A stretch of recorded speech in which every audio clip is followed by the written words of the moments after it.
NFL fans, the draft is officially over, all 7 rounds in 3 days. Today, we're going to be going through what we thought were the biggest details and points in this episode of Crash Out NFL. All right, we're back. Three, So we're going to be two, answering one, go. 5 questions, and then we're going to be doing our favorite player at each position in the draft. And me personally, is going to be giving a quick crash course on like everything that happened in the NFL this week. All right. So first, we're going to start with a question. What was the biggest, in your opinion, the biggest shocker of the draft, Wesley? So, I know people might be thinking Michael Penix to the Falcons and everything, but mine was actually Latu to the Colts. I mean, you got the Falcons passing up on generational talent Dallas Turner, and they're taking a risk in Latu because he's very injury prone, as you might know, and he did have 12 tackles for loss, 10.5 sacks, which led the FBS in 3 forced fumbles, but there's a lot of concern. He hasn't had enough production in college, I'd say, to really be at the highest point in the NFL. And I just really think that Dallas Turner was just the way better option here to go for defensive end and edge defender for the Colts. I mean, you re-signed Kenny Moore, you got DeForest Buckner on your team, you re-signed Michael Pittman. You can even say you can go Quinion Mitchell here or Terrion Arnold because you're kind of lackluster at corner position. But for them to take Latu instead of Turner, I just kind of confused me a little bit. Yeah. So actually, I had them trading up to 9 to the Bears taking a tight end, which I think was the plan. But Rome Odunze was there for the Bears, so that's why they took him. So this guy, I wouldn't say Dallas Turner is a generational talent. This edge class, I think, is notably a lot worse than past edge classes. I mean, last year you got Will Anderson, Tyree Wilson. Year before, 3 edges in the top 5: Trayvon Walker, Aiden Hutchinson, Kayvon Thibodeau. This class, there were some still solid guys. Latu, Chop Robinson, Dallas Turner, Jared Verse. I got first-round grades in all of them. I think Latu, this is where I disagree with you. I think his production was actually really good in college. But I just didn't think that Dallas Turner and Jared Verse's production were better in college than them. And his athleticism isn't great. Out of the 4 edge rushers that are going first round, he has the worst athleticism. Plus, he has like a really bad injury history. The doctors told him that he can't play football anymore. He hurt his neck too bad he can't play it. It's a really inspirational story, but I think Dallas Turner is a safer prospect. He's arguably the most athletic out of the edge rushers, and maybe other than Jared Verse, had the best production in college. I think just should have been the pick if they're going edge rusher at all. So Quinion Mitchell and Terrion Arnold, still great corners still available there that they could have picked. I agree. What do you think your biggest shocker of the draft was? I'm gonna pick the obvious one. I'm gonna go Michael Penix to the Falcons. It's just I don't like this guy. Even as first of all, it's way too early for him. Way too early for him. I know I've seen a lot of people saying that well, if they didn't take him there, couldn't take him at all. JJ McCarthy was obviously the Vikings' favorite. Everybody knew the whole draft. It was one of the worst kept secrets. Same with Bo Nix to the Broncos. The only other way Michael Penix to go first round is to the Raiders. And to be honest, I don't think they would have picked him. I think it was by their Brock Bowers pick. It's pretty obvious they were going best player available. If they were at 13, Michael Penix would not have been the best player available. He would not have been the best player available. So I think he would have fallen to the second round. And also, it's not like the Falcons didn't like any other prospects. They tried to trade back up into the top 10 to get Dallas Turner or maybe a different edge rusher, which means they liked other people enough to trade from 40 to 10. So, it doesn't make any sense. Plus, you got Kirko Chains on the roster making $180 million total, $40 million a year, $100 million guaranteed for 4 years. He's completely blindsided. He said completely blindsided by the pick. It wasn't. I could see there's some areas where the pick makes sense if you look at it. I don't think the Falcons are expecting to be this bad in a years. All right, I don't think they're expecting to have a top 10 pick. But that said, you don't waste it on Michael Penix. JJ McCarthy's a better prospect. I would almost say Bo Nix is a better prospect than Michael Penix. I'm not a Michael Penix fan. I think he has great arm strength. Maybe out of all the prospects, he probably has the best arm strength out of all the prospects. But his accuracy is bad, his mobility is bad, injury history bad. And there was a lot of cases where I think he led on to Washington's great offense. They had a really good head coach who went to replace Nick Saban. They had a great wide receiver, Rome Odunze, who also went top 10.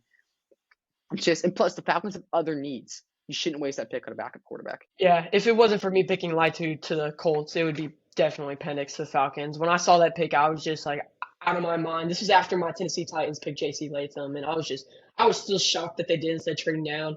And then when I saw Michael Penix, I felt honestly a bit better that we picked J.C. Latham over trading down. All right. Yeah. So a lot of people dropped in the draft. A lot of people that we really did think that were going to go early in the round went later. So who do you think your biggest steal in the draft was? My biggest steal overall, I'm probably gonna have to go with Troy Franklin. I thought like he was considered a round 1 to 2 prospect most of the pre-draft process, right? And even then, I thought he was gonna be underdrafted. I thought this guy was like a legit receiver, great production in college. Just like he's overall just a good prospect. And I'm really surprised that he fell to fourth round. Broncos, I think is a good fit for him. I really do, because Jerry Jeudy, he's with the Browns. There's a lot of trade rumors surrounding Cortland Sutton. Tim Patrick, well, Yeah. I thought he might get cut. He might like not make a 53-man roster. He's cost like 15 million a year, and he hasn't had production in like 2-3 seasons. But yeah, he has a chance to step in right away. I think what they're going to run this year, I think they're going to run. If they keep Cortland Sutton, they're going to have him in the slot, and then Marvin Mims and Troy Franklin on the outsides. I think it was a really good scenario for him. I think we get a lot of playing time from day one, and I think Bo Nix. I have some issues with Bo Nix. I might talk about that later, but I think he can distribute the ball. Plus, they both went to the same college. They're both Oregon natives. I just think it's a good overall fit. Yeah, I really do like Troy Franklin. I really had him going like in the third round or the second round, even to like just a team who really needed a wide receiver. But my pick actually is a player out of Iowa State. You might know named TJ Tampa. TJ Tampa was a cornerback out of Iowa State who just last season had 2 INTs and 7 passes defended, and he was probably, in my opinion, a top corner in the draft. I really had him going in the earlier rounds. In his entire career at Iowa State, he's had 3 INTs and 19 passes defended. And just when you look at those numbers, it's just like you would put him in a position where if Terrion Arnold and Quinion Mitchell weren't in the draft, you could put him in even the second round and the third round. But for Yeah. the Ravens to get him in the fifth, that's an absolute steal. And also, the Ravens have a guy like Marlon Humphrey who can train and prepare TJ Tampa for that next level of greatness. And I really think the Ravens just did a great job taking him here. I really think he was going to go earlier. And not only that, but they got Nate Wiggins too. So I think that's going to be a 1-2-3 punch with Marlon Humphrey, Nate Wiggins, and TJ Tampa. So I just think it's a great pick by the Ravens. What a steal. Just to get him in the fifth round too, that's just great, great value. Yeah, I really do. I saw a lot. I think of general consensus. I personally had like a round 2 to 3 grade on him. I don't think he could have snuck into round 1. But round 2 to 3, that's where I thought his range was. To get him in the fifth round, Ravens have a clear need a secondary. A corner, not safety. They're good at safety.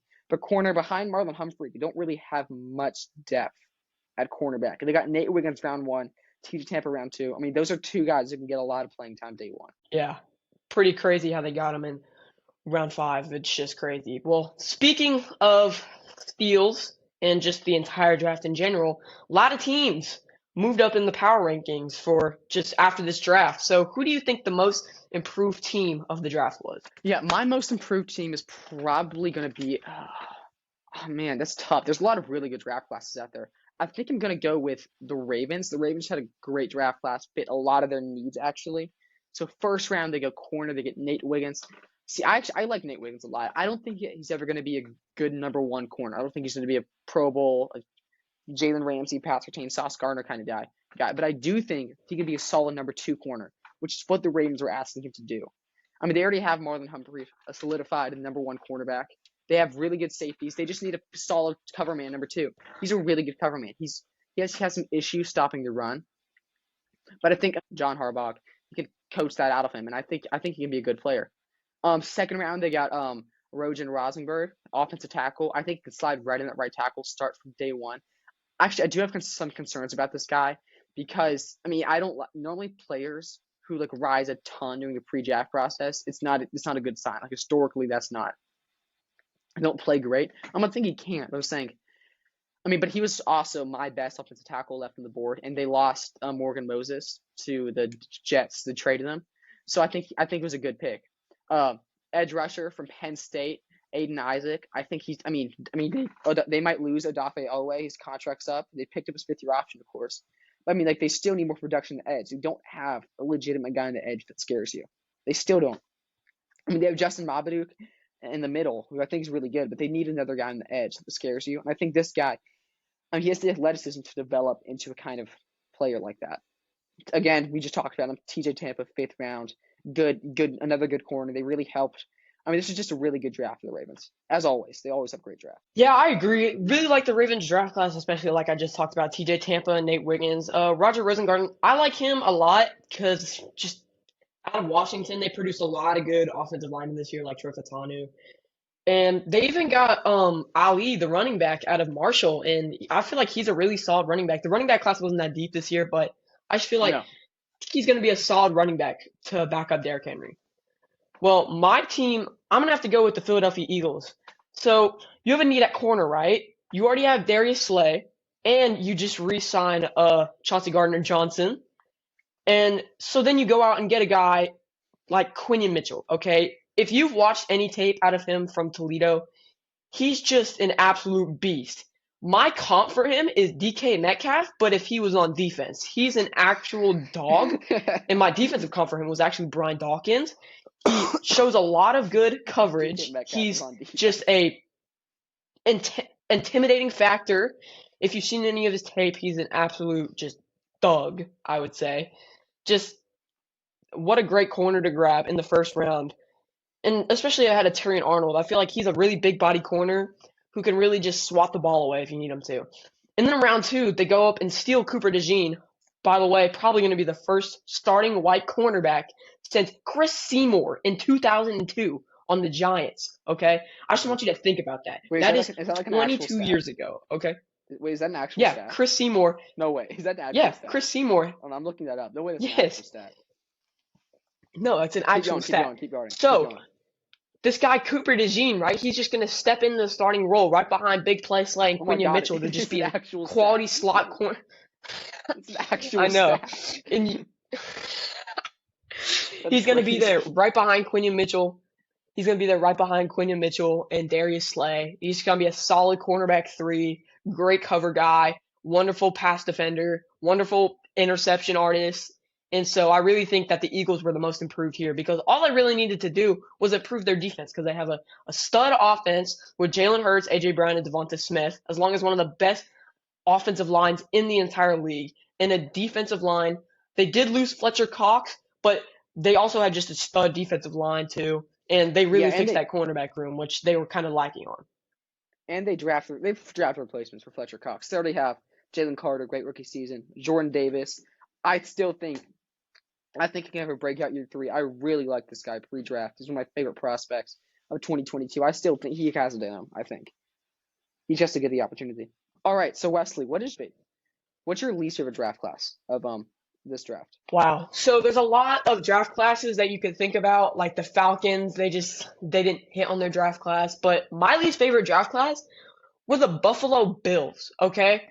So round 1, you got pick 28, right? You need a receiver after getting rid of Gabe Davis and Stephon Diggs.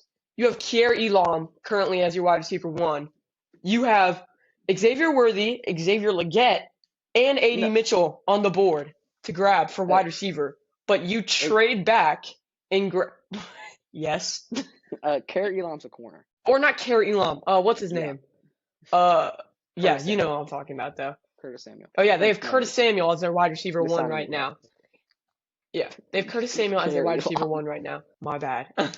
Yeah. And so you trade back into the first round when you can get those receivers to the Chiefs, who now get their so-called Tyreek Hill 2.0 and Xavier Worthy, which you could grab and have a stud at least wide receiver 1 to go along with Curtis Samuel, right? No, you trade back out of the first round and you get a guy like Keon Coleman, who, once again, he's a stud receiver, right? But I just don't think he's going to have the same production as a guy like Xavier Worthy or A.D. Mitchell. And then you get Cole Bishop in the second round. I like Cole Bishop. He's not horrible, but, like, you could get, I don't know, who's there? Cooper DeJean. You can get another cornerback to, like, replace Tre'Davious White as you lose him, right? And then you get my favorite player in this draft, I have to say, was either Dwayne Carter or Keon Coleman, okay? I did not like this draft class at all. I don't know what the Bills are doing. I think they really need to fix themselves. Yeah, I mean, I think it's worse than they're giving him credit for. Keon Coleman, he's not that bad. I think if they really want a wide receiver, I mean, I would have taken Adonai Mitchell, minus character concerns. I mean, like I would have taken him. All right, so my least favorite draft class is actually the 49ers. And I really think the Mm. 49ers don't have that many good draft classes. I'm gonna be honest. Like, I haven't hit on a player in a minute, other than that safety they got in like the 5th round. Super underrated. I can't remember his name. 1st round, Ricky Pearsall, massive reach. Massive. There's better wide receivers on the board. It's just better. I mean, Xavier Legette. I mean, I like him a lot more than like Ricky. Ricky, I mean, he has decent production in college. I mean, really, he's a really good contested catcher. I mean, yeah, that's his one attribute that I like about him. He's a great. I mean, that one-handed catch against the random team that they played, the Florida Gators, a great catch. All right, but actually, I mean, doesn't have the route running. He doesn't really have the athleticism. I mean, the only thing that has going for him is playing in the greatest offense for a wide receiver ever. I mean, the Kyle Shanahan system. He's gonna make an immediate impact because he's in that system. It makes anybody look better. I mean, they're probably gonna trade away Debo or Brandon Ayuk. I can't see him trading away both. I mean, which means he'll probably be wide receiver too. I think it's a good situation for the player. I just don't understand the pick. I would have took. I mean, if I was the 49ers, I probably would have took Xavier Legette there because it was sky high. He has great potential. He reminds me a lot of DK Metcalf as a prospect, except he has a better route tree. And I just copied Steve Smith Sr. word for word. But I mean, I agree with that. Mm. And 2nd round, I think they big time reach for corner Renardo Green. I mean, he's not bad. I mean, there's better corners on the board. You have actually Anish Rakshaw was gone. Gone like a pick early. That was almost my biggest deal. Anish Rakshaw. I had a round 1 grade in him. Great for the Lions to get him at 2. But yeah, they got this guy from Florida State. I don't think he's bad, but I think Teach at Tampa. I mean, there's just better corners available on the board. Round 3, Dominic Pooney. Again, a big reach for him. I mean, just all their picks were reaches. You could have got these guys a round later. This was a Bill Belichick draft. Every single player could have got a round later. I mean, maybe the dog was picking. Maybe Shanahan dog was picking. All right. That's a good analogy. Yeah, I liked the I was Kyle pulling Shanahan's out dog. tricks for that one. I like the little Kyle Anderson dog making the pick. Yeah, Ricky Pearsall, huge reach. Don't like him at all. You got way better wide receivers on the board than him, and that's just I don't know what they see in him, but they see something. So we're just gonna have to see till when the season comes around. All right. So lots of players picked where people expected them to be. Who's a player that was picked just right, but is gonna go under the radar this season? My pick is well, it's a Bengals player because I tend to pay attention to Bengals picks a little bit more than every other draft pick. So like more draft classes. But I'm gonna go with Josh Newton from corner. Actually, I liked him a lot. I thought scouts liked him more. I was kind of deceived, and I guess I can see there's issues with him. No, not with Josh Newton. I mean, he really struggled against Texas. He struggled against good wide receivers.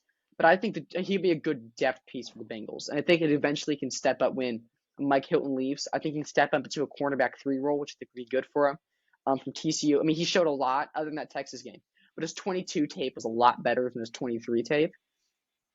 I think that's because he had a better team around him. I mean, but I think he can still be a good corner at the NFL level. I think he possesses the raw attributes to be good. Plus, I live like TCU is pretty close to where I live, and yeah, I've seen him play like IRL, and like I really like the way he plays. I think he can be a good depth piece of the Bengals. 5th round, I think that was a great pick for him. I think I had him like a 3rd round grade on this guy. So he's gonna go 5th round. I think that's really good. But also, Mm. I'm gonna give a second one because I also really like this. Kalen King, great 22 tape. Mhm. Like going into the draft like forever ago, like last summer, right? Like he was the consensus number 1 corner. It was him, Kool-Aid, and the guy from Ohio State, Denzel Brook. Denzel Brook didn't declare for the draft. He's staying another season at Ohio State. And then Kool-Aid and Kalen King's stock fell. Kalen King obviously got more than Kool-Aid. But I still think this guy can be decent at the NFL level. And like getting him 7th round, I mean, he showed he was really good in 22. He fell off 23. In the 7th round, that's a low risk, high reward gamble. It'd be one of those two. Yeah, Yeah, I know yeah. you didn't expect me to I say like that. Josh Newton. Yeah, I like Josh Newton. I think he's a solid wide receiver out of TCU. Well, my pick, also coming from my team, Tennessee Titans. I'm gonna have to go with Wow. Cedric Gray, linebacker out of the University of North Carolina. So, former safety transitioned to linebacker by linebacker coach.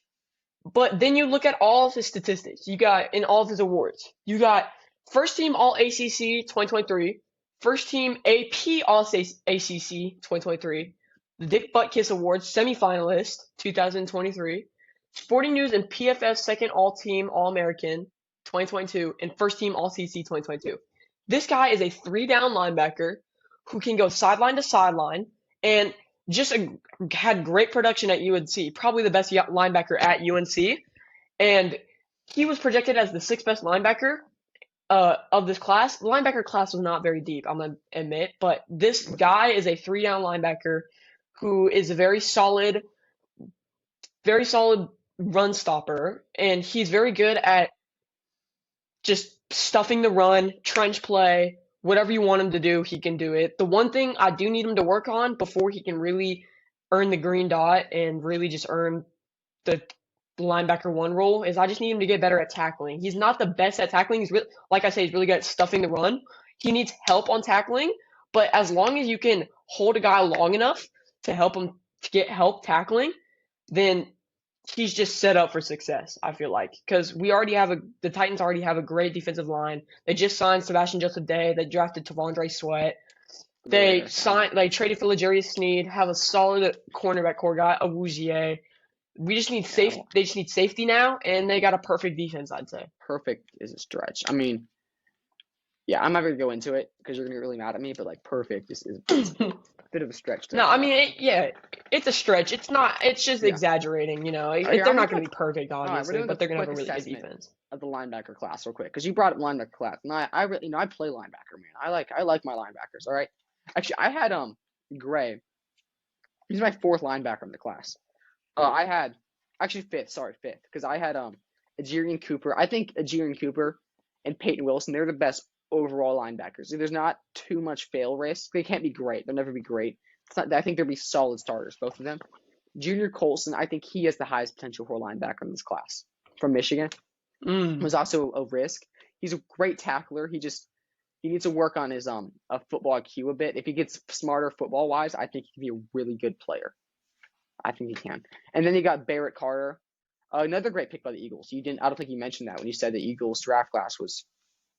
Yeah. But I mean, Barrett.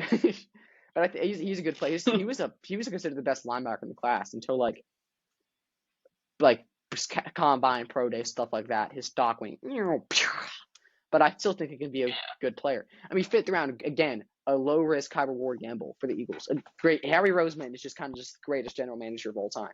I mean, he's just a great general manager. And he always makes like the smart, like none of his moves, other than maybe Kevin Byard trade this season, ever looked dumb. Yeah, I mean, like everyone's like, what just happened? It was like that. Like literally, like I mean, AJ Brown trade. DeAndre Swift was like a top 10 running back this year. AJ Brown, the second he went there, he was like, well, I guess I'm good now, and at a top 3, top 5, top 2. Well, to be fair, AJ Brown was already good, and he was good, but I mean, he just got better, I'd say. Yeah, we also had an actual quarterback instead of Ryan Tannehill trash. No, but he had Ryan Tannehill in his prime. He had prime Ryan Tannehill. Yeah, prime Ryan Tannehill. So, what are we doing? All right. What are we doing now? Best player at each position. So now we're gonna do something, a little segment. We're gonna go through the best player at each position, and so what that means is we're going to go through each position, right? And we're just gonna state who the best player is, from each college, each position. Not from each college, but from each position. We're gonna both say who we think our answers are, and then we're just gonna try to agree on one. And cool. All right. Let's go start off with the left tackle. Obviously, the answer here is Joe Alt, right? Does she count? Because he's switching to right tackle unless they switch Rashawn Slater. But he's going to switch. No, he's not. They're probably going to switch Rashawn Slater. Really, you think? I mean, I don't know. Yeah. Also, because let's pick real quick. Did they go trade Pipkin sign on like they just extended the last off like 3 year $21 million? Like what's happening with this guy? And they can save money cutting him. They can say like. So I think they still owe him, like, I want to say, like, 14. They save 10 if they just cut him. He's a cut candidate this offseason. I think so too. And also, get him for depth. That'd be cool. Or the Titans could get him too. We don't need tackle depth. We got Amaris Mims first round. We got like 3 starting tackles now. Yeah. And do you think they might switch Rashawn Slater to right tackle, or they might put him at guard, just depending on what the Charger scheme's looking like? Because I love Joe. He's All right. great pro. And like literally, in my like scouting, like he's like one of the greatest. He is my personal greatest offensive tackle prospect I've seen in my scouting career, which started like 2 years ago. So it's not like this isn't a huge scouting career. Okay, it's like I started with Aiden Hutchinson. All right, and this guy, I mean, like Yeah. he has a lot. He has NFL size, NFL athleticism, great production in college. The only thing is he tends to get his eyes crossed. That's, I mean, it's just kind of just like a general prospect. Most prospects do that. You can fix that really easily in the NFL. I mean, this guy's he's almost a perfect prospect. He's, other than maybe Marvin Harrison, he's the safest prospect in this draft. I mean, he's one of like, each draft is like 3 or 4, I say, like blue chip, can't miss prospects. And this guy's one of them. It's like this draft is like Marvin Harrison, Joe Alt, who else? I almost want to say Marvin Graham Barton. Harrison, Joe Alt, Caleb Williams, obviously, and I want to say Caleb Williams. I think there's some issues with Caleb. I will talk about it later, but I think there's some issues with Caleb. There's some. I yeah, can't me see too. Caleb Williams winning the Super Bowl. I just can't see it. But I can see Yeah, him me like neither. in the regular season. Actually, I think he's just Yeah, I don't think he maybe can. Malik Neighbors. Malik Neighbors is a blue chip. I can't see Malik Neighbors missing. He's phenomenal. That might be it. Yeah, Joe I Alt, think. Malik Neighbors, Marvin Harrison. But yeah, Yeah. Joe I think is gonna be really good. Great pick for the start the Harbaugh administration for the Chargers.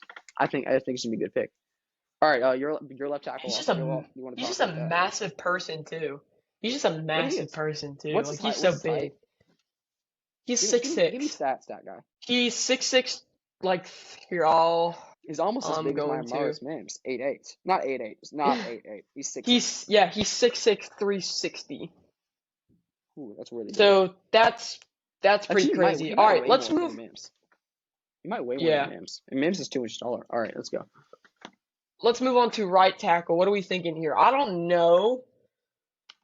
Really, there's not a whole lot of right tackles in the draft. Like the two best right tackles are J.C. Latham and Amarius Mims, but they're gonna put No, J.C. there's Latham no, at left tackle. no, Talise Fuenga. He's right. He played right in college. He'll probably He switch to is? left. But All right, so if you're going Joe Alt rule, then it's Talise Fuenga. He's my yeah, but he might, other than Joe Alt, he's the safest offensive tackle prospect in this draft.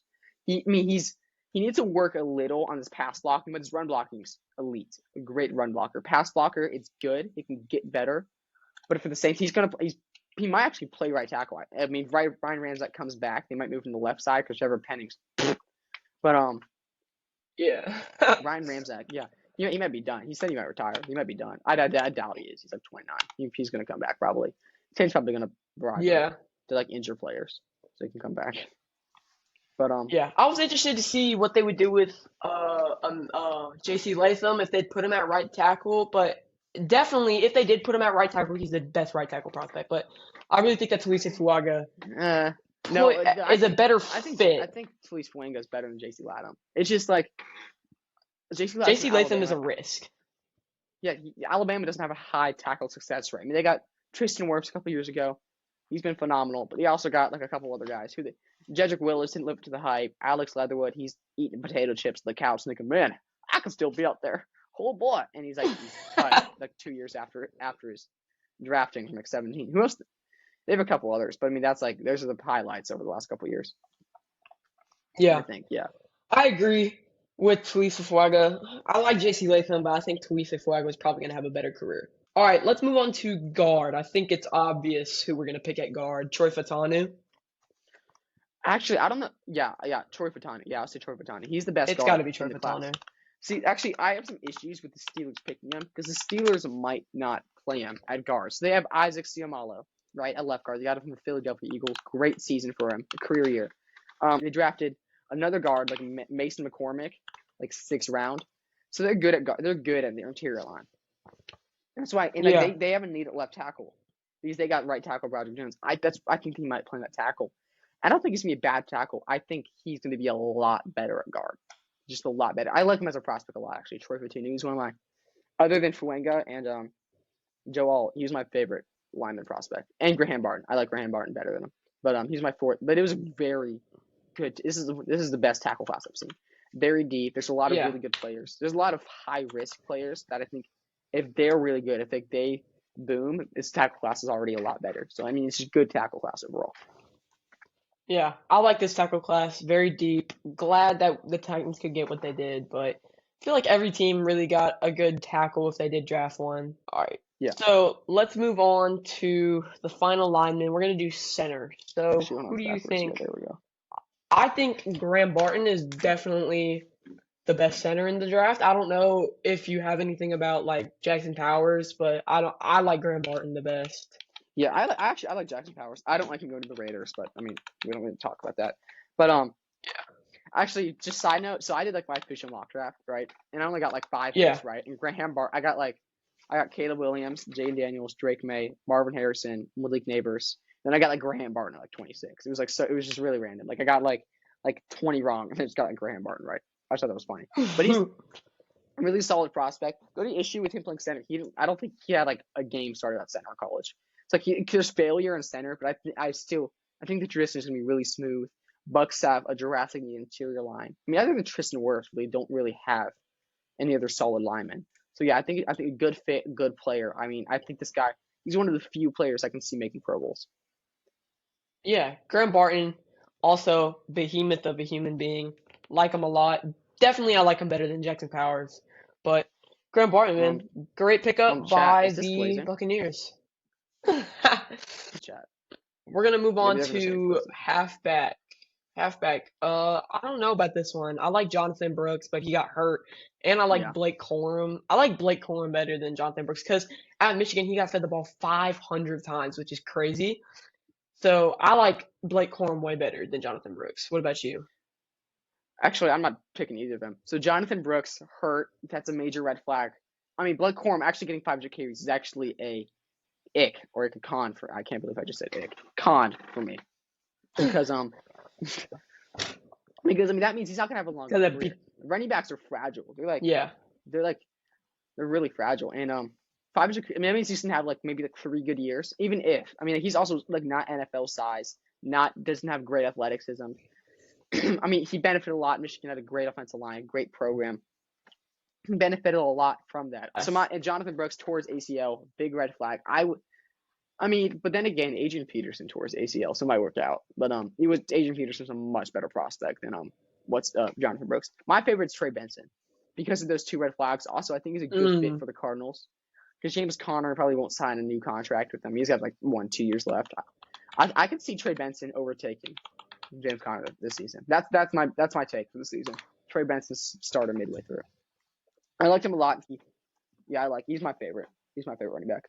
Yeah, I like him a lot too. I just think Blake Corum I feel like is gonna have he's probably not gonna have as long as a career, but he's probably gonna have more productive, I'd say. All right, let's move on to wide receiver. A lot of great receivers in this draft class. I mean, it's obvious that Marvin Harrison's probably going to be the pick, but what's your thought about Malik Neighbors? Actually, okay, I'm just gonna go over all seven. By the way, actually, I want to know this. What's your thought on Rome Odunze? He's the last of the big three. I mean, the big three going to the draft was NHJ. You got Malik and you got Odunze. What's your thoughts? Yeah, Rome Odunze, I just feel like there's nothing really that stands about like out about him. Like Marvin I just Harrison copied stands that out from about him, me. his great hands, great catching. Malik Neighbors that stands out about him, his speed, and Rome Odunze, it's just he's like very very decent at pretty much everything. But like, there's nothing that really stands out about him. That's why I guarantee you, if he was good at like, if he was really, really fast, he'd be the first receiver taken off the board. Or if he was like really, really big bodied, he'd be the Yeah, he's first a little receiver big. taken He's like the off. big. No, he's a But good I body. just, He has a good body. he has a good body, but That's like, the he's thing. not like a He has DK real body. Metcalf. He's not, No. yeah, he's not like a DK Metcalf. He's not like an AJ Brown. He's a very, very like deep, like when you think of wide receiver, he is basically what comes up. Like when you think of average NFL career, when you think of, I'm gonna throw in the Madden reference here. When you think of 82 overall receiver, that's who comes up. When you need someone to sign in Madden for free agency, who's just there, and you need Oh, a Madden receiver, update. that's who you sign. You sign Rome Odunze. All right, that's what I think about Rome Odunze. But obviously, I feel like Marvin Harrison was the best receiver on the board and the best prospect, and who's probably gonna have the best career. Yeah, I think. I mean, great scenario for Malik Neighbors. I think like obviously like the last like 3 years, the receiver who's best in the rookie year was receivers and number one wide receiver. I mean, last year it was Yeah. Puka. Well, Puka wasn't number one, but he was number one for the first 6 games. See, I was wrong about Puka. But year before that, Garrett Wilson was number one right away. Year before that, Jamar number one right away. Justin Jefferson number one right away. Malik Neighbors. I mean, like literally, it's like it's Malik Neighbors, and it's like me and you as the wide receivers. Like they have no one else. Not Yeah, Malik Neighbors, Marvin Harrison. I I always say Malik agree. Neighbors on accident. But Malik Yeah, Neighbors, Marvin he's Harrison. Well, Malik Neighbors. I meant Marvin A lot of Harrison. people That's have what I Malik. just said. A lot of people have Malik Neighbors as the best receiver on the board, but I really don't think that they understand how good Marvin Harrison truly is. No, Malik Neighbors is the best route runner in this class. Yeah, All right, definitely. let's just do a quick wide receiver class analysis. All right, get out your textbooks. All right, so you got Malik Neighbors, greatest route runner I've seen since like Chad Johnson, who was like my king. Yeah. Right, a great route runner, not a And great contested catch. Roma Dunze actually, he's big bodied, good contested catch guy. Not as good as Marvin Harrison. Not at contested catches. That's why I have him a little bit lower. After him, I could see Brian Marvin Thomas Harrison's good. busting. Because I think Brian Thomas. I mean, Yeah, he's a great red zone threat in college, but other than that, doesn't have great production. And I think he benefited a lot from Mr. Malik and Jaden Daniels. Then you have yeah, it's so funny because I feel like so the Jaguars now have they have Gabe Davis, they have Brian Thomas, and then they have Christian Kirk. That's like 3 wide receiver 2s on their team. So I don't know what they're thinking. Well, Their entire team is just wide receiver 2s. Well, the Chiefs won the Super Bowl with that. They had like Juju Smith and MVS, and then who was the other Well, one? yeah, but they also had the greatest McCoy. quarterback. They also have the greatest quarterback in the NFL right now. Trevor Lawrence is not close to Patrick Mahomes in any shape or way. No, Trevor Lawrence is just he's not close to Patrick Mahomes in any way, and I don't think a team of wide receiver 2s can really help him out the Mahomes whole is the time. king. T-Law is the prince. T-Law's like the jester. Then Or T-Law's like the wizard, because like the wizard can take over anytime he wants, but he just sucks, so he doesn't. Dude, T-Law, I feel like he's been overrated his whole NFL career, just because he was like the most hyped up prospect. He definitely Andrew has. Luck. But like, I mean, he had a playoff Yeah. win, but I mean, like, this year is like, you still see talent oozing from him. Though I think he can still be really good. But after Xavier Yeah. Worthy, a lot of people were really high on him, but I think he was kind of overhyped as a prospect. But I think he's a really good fit for the Chiefs. So yeah, I think Rashee Rice Worthy's gonna make a nice 1-2 punch. The only problem is like Marquise Brown was just signed as like to do like literally the exact same role Xavier Worthy's gonna play. I mean, like he's a speedster. I mean, Marquise Brown's really fast. That was. I mean, he's almost my pro comp for Xavier Worthy. Actually, he might be Marquise Brown. I've really looked into that, but yeah. So they've been signed to the exact same thing, which means I can't see Marquise Brown staying in the fold for that long. My comp for Xavier Worthy is unfortunately John Ross. This is another receiver that was not expected to be taken very high, but because of his speed in the 40-yard dash setting the record, he was taken very high and eventually was just a bust. I really think that A.D. Mitchell was WR1. So John Ross? Horrible organization. Oh yeah, I wonder what team took him. John Ross. Yeah, I wonder what poverty franchise took John Ross, number 4 overall. Like you look at like the top 15 picks, like the other like 14 guys are just like great, and like John Ross is like out of the league in like 6 years. Yeah, wasn't that like the same draft class of like Patrick Mahomes or something? Yeah, it was like Mahomes. And like like that's just crazy. That's crazy. He was like, all right, we got Mahomes, or we're gonna take. Oh, that was your franchise. Oh, I remember the Bengals took him. Oh, got you. Well, they're not a very poverty franchise anymore, but they definitely were back then. Who had A.J. Brown and then traded them away for like Treylon Burks? I don't remember who did that. Did the general manager get like fired for that? Man, I don't know, but whatever team that is, it sounds like a really good team. All right, let's do quarterback. Sounds like a Super Bowl caliber team. No, hold on. We need to finish. I think A.D. Mitchell. I think A.D. Mitchell was. Mitchell. Oh yeah, he's okay. We don't need. Oh, who lost 28-3 this year? I don't know. I don't know. Who let Derrick Henry throw a touchdown on you? Who lost in the AFC round with a line full of backups? Like literally, we had 2 of our offensive line starters in that game. All right, cool. All right, well, we'll talk about this later, but we don't need to talk about this right now because I will unleash my arsenal. Quarterback. Okay, I get it. Okay, no more. Yeah, it's time to. All right, anyway, I think A.D. Mitchell's wide receiver 1 this entire year. Xavier Worthy, the only reason I feel like he was drafted before A.D. Mitchell is because A.D. Mitchell has character concerns as well as just Xavier Worthy being way faster. And just when you see the highlight tape, of course, Xavier Worthy has way more highlights than A.D. Mitchell because he's just faster. And of course, you can put like You could put John Ross ahead of, I don't know, DK Metcalf, and you'll see way more highlights than him. Actually, I take that back. That's not true at all. But anyway, he's Yeah. just faster, and people like the Yeah, fast the guys. K People and think he's the DK next stands Tyreek for Hill. I king. think he's the next John Ross. Did Yeah. you hear what I just Okay, said? we get it. You think everybody's your king. Yes. All right. Okay. Anyway, let's move on to Quarterback. quarterback. Oh boy, we're gonna get a big Caleb analysis of Williams, or quarterback. what are we thinking? I'm thinking Jaden Daniels. I think Caleb Williams. All right, listen. Jaden Daniels? I don't like Jaden Daniels. Dude, I love Jaden Daniels. He's my He's like might be my favorite prospect. All right, let's go. 6 quarterbacks taken round 1. Okay. Caleb Williams, greatest Okay. on the field performer in the class. Greatest on the field performer. Major issues that I feel like nobody's talking about. Plays hero ball a lot. I know like their point chase and stuff. But like he might be like, man, hero ball's pretty fun, and like he might do it in like NFL and throw like 47 interceptions next year.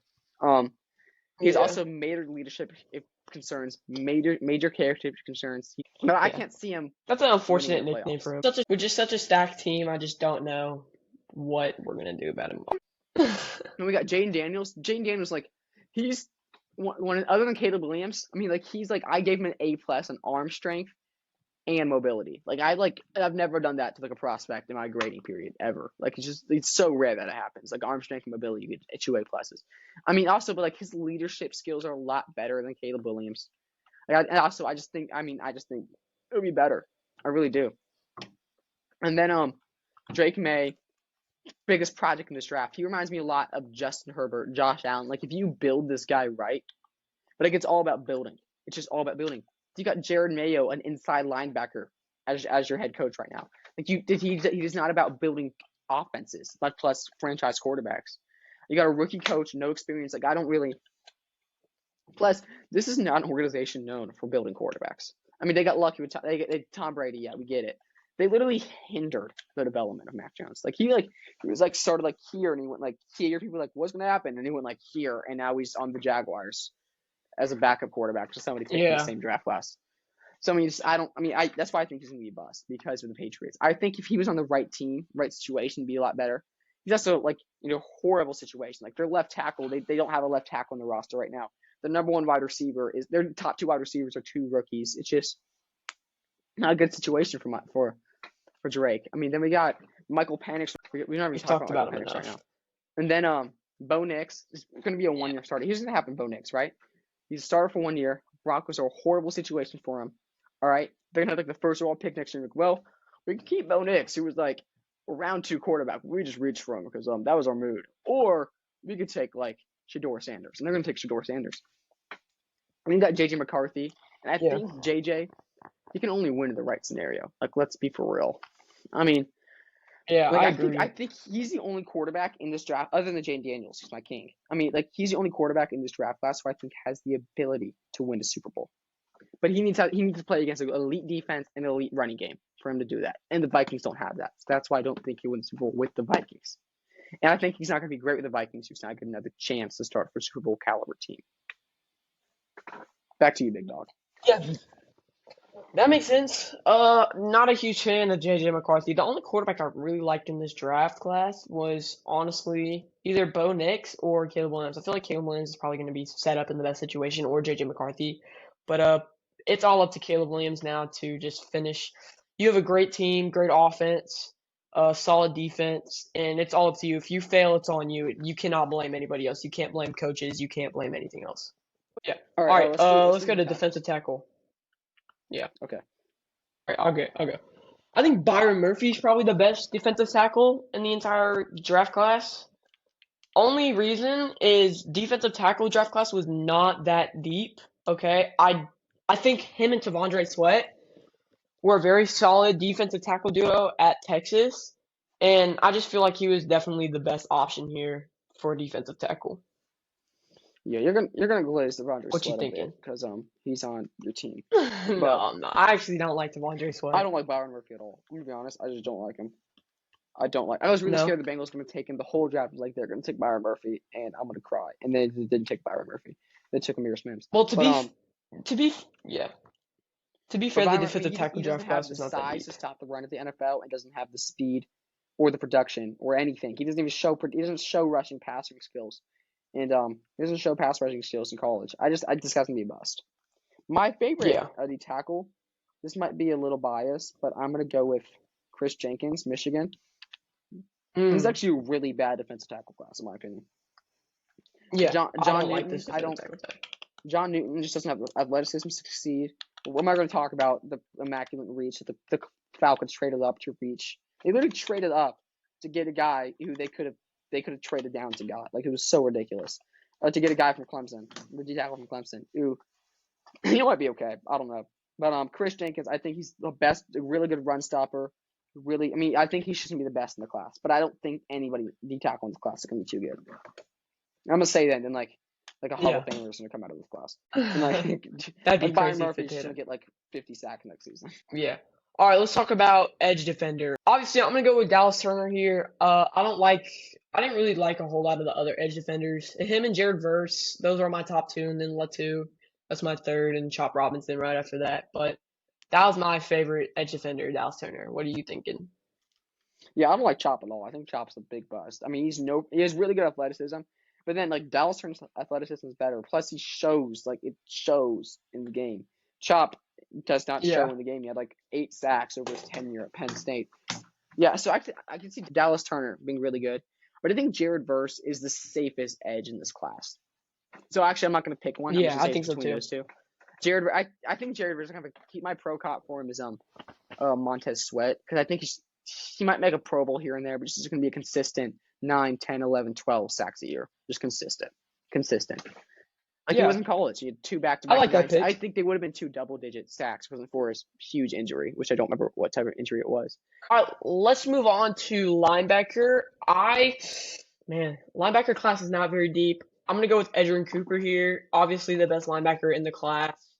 Probably the safest pick. Um, but yeah, what are you thinking? Yeah, actually, I like him a lot too. I'm gonna go with Peyton Wilson, but I think they're really uh uh just even. I think they're equal. But yeah, I'm just taking Peyton Wilson. Yeah, But I think those are they're really safe prospects. I can't see either of them being bad. I don't think they're gonna be great. I think it's gonna be solid starters for their respective teams. All right, let's go. let's go cornerback here. I feel Corner, like yeah. because we only got one position left after this, and this is safety, and then I think we can end the show here. Yeah, Cornerback. we can do some dabs. Wow, Oh yeah, a lot of good cornerbacks in the draft. A lot of them got Quinion Mitchell, Terrion Arnold. My favorite in the draft was Quinion Mitchell. I like him a lot more than Terrion Arnold just because of his size and his just ability to defend yeah. like pass defenses. But I But like him way better. he was playing not Toledo. Yeah, he was on Toledo. He was playing like I don't know, some random non-power 5 schools. I mean, he was guarding me and you and Carlisle over there. Like he's not guarding like Terrion Arnold. His tape isn't as good, but he's guarding like actual like SEC Big 12 like guys. Like he's guarding Power 5 guys. He's better. Quinn Mitchell could be really good. I mean, he was good at the Senior Bowl. I'm just saying, Terrion Arnold, I'm taking 1,000 times more. I'm just taking. Also, Lions have not missed in like the first 2 rounds since like 2020. Like they're just like literally they've just been hitting everything. It's like they're cheating somehow. Like literally last year in the first, they had like 4 picks in the first 2 rounds. Jahmyr Gibbs almost 1,000-yard back while splitting carries. Jack Campbell, best rookie linebacker, even though it was a massive reach. Brian Banch, arguably the best rookie corner. Sam Laporta, great tight end. Already a top 5 tight end. The year before that, you got Aiden Hutchinson. You got, Josh Pascal. You got Malcolm Rodriguez. Before that, you got Penny Sewell, Amon-Ra St. Like, they're just hitting everything. Yeah, I agree, but we're gonna have to see how Terrion Arnold really adjusts to this new situation in Detroit. Because I know Dan Campbell has a really smash mouth defense. It really hit hard. Like, All right, go ahead. Alabama is like Nick Saban's like the greatest secondary coach of all time, other than maybe Bill Belichick. But they just been like every corner coming out of Alabama is just great. Like all of them. Like Brian Branch from Alabama. Like I mean, just great. Yeah, So yeah. that's true. But Dan Campbell has a really smash mouth defense, and just I don't know. I would really like to see. I feel like Quinion Mitchell would adjust way better in Detroit than he did in Philadelphia.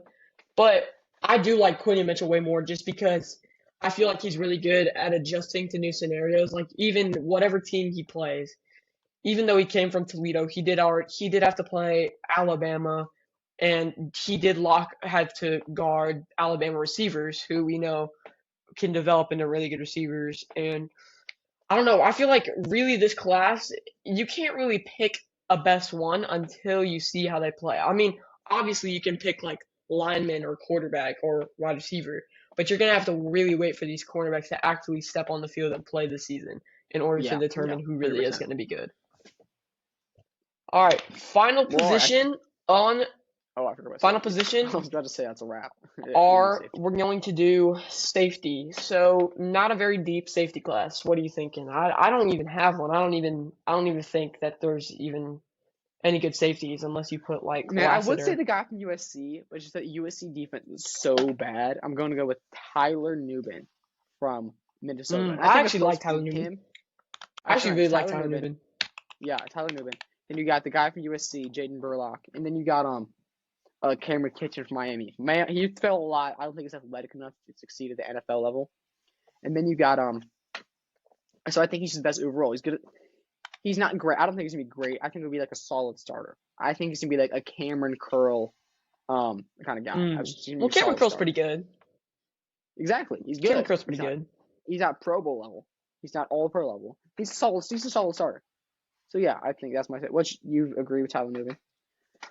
Yeah, For the end of this I video, like I Tyler think I'm Newman. gonna put on the hat. Put on the hat. All right. Yeah, we'll For put the on little the hat for draft. this. Yeah.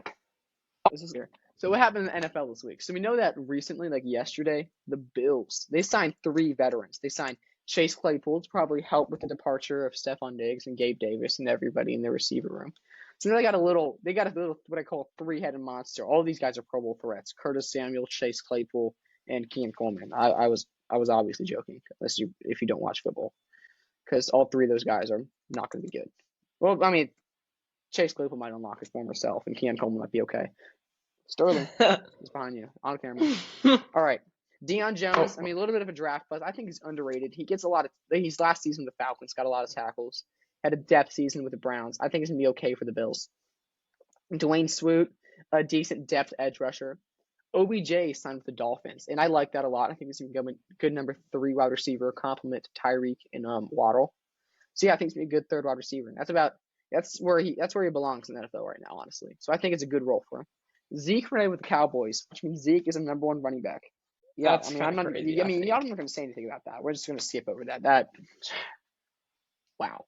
So Yeah, we're gonna Kelsey, see how Travis that Kelsey is pans out. extended, probably just to make him happy because he's like the most famous person in the world right now. Because he's dating my queen, not a king, my queen. Oh, we're taking the hat off. The hat's All been right, taken off. bud. Yeah, All right. that's the end of that hat. Yeah. AJ Brown's extended, making the top wide receiver in the NFL. He might be the top wide receiver in the NFL for like 2 more days until like Jamar and then Justin Jefferson and then CeeDee Lamb all get extended. So you can enjoy it while it lasts. 5th-year options Yeah. deadline was yesterday, and I'm just gonna run over all the 5th-year options. Trevor Lawrence's 5th-year option was picked up, but he's probably gonna get extended here in a bit. Kyle Pitts picked up. Honestly, kind of surprised me because he's kind of been horrible in his rookie season. Jamar obviously picked up. Jalen Waddle obviously picked up. The 2 corners, J.C. Horn and Pat Surtain. Pat Surtain probably going to get extended. J.C. Horn probably not, but he's still a good corner. Micah Parsons, again, he's another guy probably going to get extended.